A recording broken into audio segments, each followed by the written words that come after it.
അസ്സലാമുഅലൈക്കും എല്ലാവർക്കും നമ്മുടെ പുതിയ വീഡിയോയിലേക്ക് സ്വാഗതം. അപ്പോൾ ഇന്ന് ഞാൻ വന്നിരിക്കുന്നത് നല്ല സോഫ്റ്റ് വെള്ളയപ്പത്തിന്റെ റെസിപ്പി ആയിട്ടാണ്. അപ്പോൾ വെള്ളയപ്പം ഉണ്ടാക്കിയിട്ട് ശരിയാകാത്തവരെ ഈ രീതിയിൽ ഒന്ന് ചെയ്ത് നോക്കുക. നല്ല രുചിയുള്ള നല്ല സോഫ്റ്റ് ആയിട്ടുള്ള ഒരു വെള്ളയപ്പത്തിന്റെ റെസിപ്പിയാണ് കേട്ടോ. അപ്പോൾ നമുക്ക് അതെങ്ങനെയാണ് ഉണ്ടാക്കുന്നതെന്ന് നോക്കാം.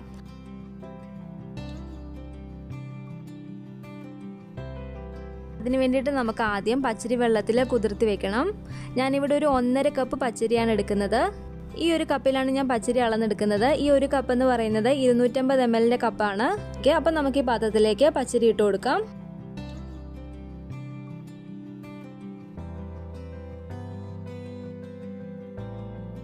ഇതിലേക്ക് ഒരു 2 കപ്പ് വെള്ളം കൂടെ ഒഴിച്ചിട്ട് ഈ പച്ചരി ഒരു 4 മണിക്കൂർ നേരത്തേക്ക് നമുക്കൊന്ന് കുതിരാൻ വേണ്ടി വെക്കാം.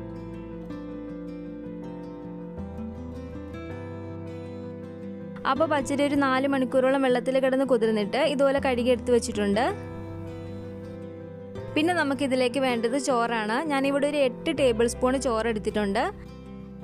ഇതിലേക്ക് നമുക്ക് കുത്തിരിച്ചോറോ അല്ലെങ്കിൽ ഇതുപോലത്തെ വെള്ളയരിയോ എടുക്കാവുന്നതാണ്. പിന്നെ നമുക്ക് ഇതിലേക്ക് വേണ്ടത് തേങ്ങയാണ്. ഞാനിവിടെ 1 കപ്പ് തേങ്ങ എടുത്തിട്ടുണ്ട്.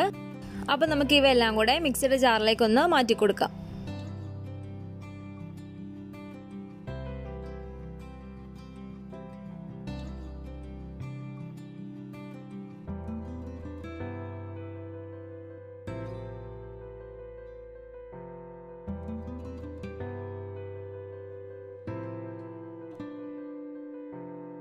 ഇനി നമുക്കിതിലേക്ക് ആവശ്യത്തിന് വെള്ളം കൂടെ ഒഴിച്ചിട്ട് ഇത് നന്നായിട്ടൊന്ന് അരച്ചെടുക്കണം. വെള്ളം ഒഴിക്കുന്ന സമയത്ത് ഒരുപാട് വെള്ളം ഒഴിക്കരുത്. നമ്മുടെ വെള്ളയപ്പത്തിന്റെ മാവ് അത്യാവശ്യം കട്ടിക്ക് തന്നെയാണ് ഇരിക്കേണ്ടത്. ഞാനിവിടെ ഒരു 1.25 കപ്പ് വെള്ളം മാത്രമേ എടുത്തിട്ടുള്ളൂ അരയ്ക്കാൻ വേണ്ടിയിട്ട്. അപ്പോൾ നമുക്കിത് നന്നായിട്ടൊന്ന് അരച്ചെടുത്തിട്ട് വരാം. അപ്പോൾ നമ്മുടെ മാവ് ഇവിടെ ഞാൻ നന്നായിട്ട് അരച്ചെടുത്തിട്ടുണ്ട്.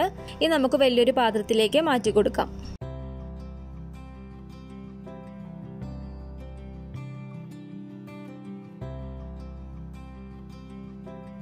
അപ്പോൾ ഈ മാവ് അരച്ചെടുക്കുമ്പോഴത്തേക്കും ഈ ഒരു കട്ടിക്ക് വേണം നമ്മളിത് അരച്ചെടുക്കാൻ വേണ്ടിയിട്ട്. വെള്ളയപ്പത്തിനായതുകൊണ്ട് മാവ് നല്ല കട്ടിക്ക് തന്നെ ഇരിക്കണം.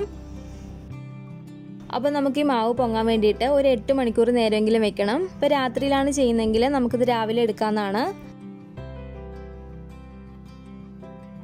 അപ്പോൾ ഇതൊരു 8 മണിക്കൂർ കഴിഞ്ഞിട്ടുണ്ട്. നമ്മുടെ മാവ് നല്ല ഫെർമെൻ്റ് ആയിട്ട് വന്നിട്ടുണ്ട്.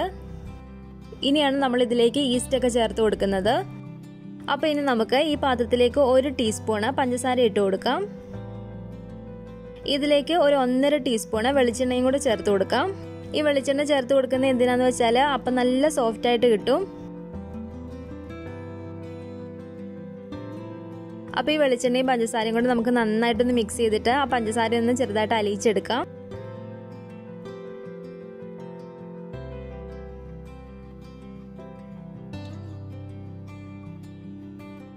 അപ്പോൾ ഈ പഞ്ചസാര ഇവിടെ അലിഞ്ഞു വന്നിട്ടുണ്ട്. നമുക്ക് ഈ മാവിലേക്ക് ഇത് ഒഴിച്ചു കൊടുക്കാം.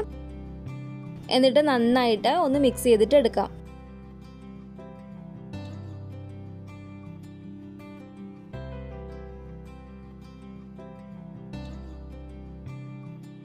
ഇനി നമുക്ക് ഇതിലേക്ക് ഈസ്റ്റ് ചേർത്ത് കൊടുക്കണം. ഞാനിവിടെ ഒരു 3/4 ടീസ്പൂണ് ഈസ്റ്റ് എടുത്തിട്ടുണ്ട്. നമുക്കിത് ഈ പാത്രത്തിലേക്ക് ഇട്ട് കൊടുക്കാം. ഇതിലേക്ക് നമുക്ക് കുറച്ച് ഇളം ചൂടുവെള്ളം ചേർത്ത് കൊടുക്കാം. വെള്ളം കുറച്ച് ചേർത്ത് കൊടുത്താൽ മതി. അതൊന്ന് അലിഞ്ഞു വരാനുള്ള ആവശ്യത്തിന് വെള്ളം ചേർത്ത് കൊടുത്താൽ മതി. അപ്പോൾ നമുക്കിതൊരു 3-4 മിനിറ്റ് ഒന്ന് വെയിറ്റ് ചെയ്യാം. അപ്പോഴത്തേക്ക് ഈസ്റ്റ് നല്ലപോലെ അലിഞ്ഞു വന്നോളും. അപ്പോൾ ഈസ്റ്റ് ഇവിടെ നല്ലപോലെ അലിഞ്ഞു വന്നിട്ടുണ്ട്. നമുക്കിത് ഈ മാവിലേക്ക് ഒഴിച്ചു കൊടുക്കാം. പിന്നെ ഈസ്റ്റ് ചേർക്കുമ്പോഴത്തേക്കും ഒരു കാര്യം ശ്രദ്ധിക്കേണ്ടത്, നല്ല തണുപ്പുള്ള സ്ഥലങ്ങളൊക്കെ ആണെങ്കിൽ നമ്മൾ 8 മണിക്കൂർ മുമ്പേ മാവ് അരയ്ക്കുമ്പോഴത്തേക്കും അതിൻ്റെ കൂടെ ഈസ്റ്റ് ചേർത്തിട്ട് ഒന്ന് അരച്ചെടുത്താൽ മതി. അല്ലെങ്കിൽ ഇതുപോലെ ചൂടുള്ള സ്ഥലങ്ങളൊക്കെ ആണെങ്കിൽ ഞാനിപ്പോൾ ചെയ്ത പോലെ ഈ 8 മണിക്കൂറിന് ശേഷം ഈസ്റ്റ് ചേർത്ത് കൊടുത്താൽ മതി.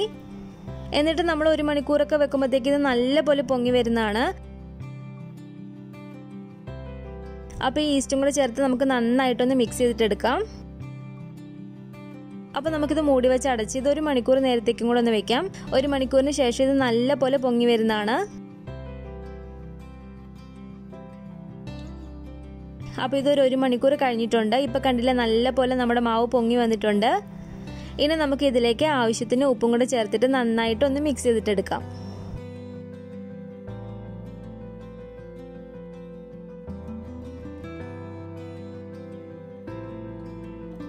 അപ്പോൾ നമ്മുടെ മാവ് ഇവിടെ റെഡി ആയിട്ടുണ്ട്. ഇനി നമുക്ക് അപ്പം ചുട്ടെടുക്കാം. അപ്പോൾ ഈ പാന് ചൂടായിട്ട് കിടക്കാണ്. നമ്മൾ ഈ മാവ് ഒഴിക്കുന്ന സമയത്ത് തീ കുറച്ചിട്ടിട്ട് വേണം ഒഴിച്ചു കൊടുക്കാൻ വേണ്ടിയിട്ട്. ഇതിലേക്ക് നമുക്കൊരു 1.5 തവിയോളം മാവ് ഒഴിച്ചു കൊടുക്കാം. എന്നിട്ട് തവി വെച്ച് ഇതുപോലെ ചെറുതായിട്ടൊന്ന് പരത്തി കൊടുക്കുക.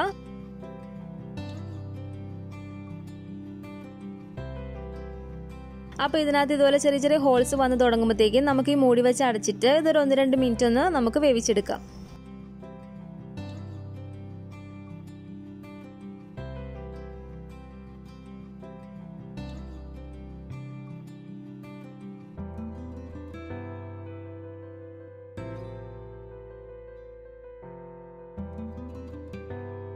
അപ്പോൾ നമ്മുടെ ഈ വെള്ളയപ്പം ഇവിടെ റെഡി ആയിട്ടുണ്ട്. നമുക്കിനകത്തൊന്ന് എടുത്ത് മാറ്റാം. കാണുമ്പോൾ തന്നെ മനസ്സിലാവും നല്ല സോഫ്റ്റ് ആയിട്ടുള്ള വെള്ളയപ്പമാണ്. അപ്പോൾ ഇതുപോലെ നമുക്ക് ബാക്കിയുള്ള മാവും കൂടെ ചുട്ടെടുക്കാം.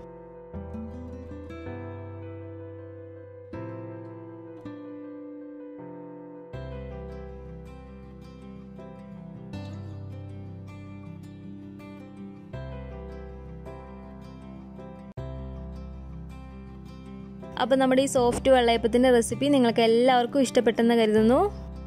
അപ്പോൾ വെള്ളയപ്പം ഉണ്ടാക്കിയിട്ട് ശരിയാകാത്തവർ ഈ രീതിയിൽ ഒന്ന് ട്രൈ ചെയ്ത് നോക്കുക.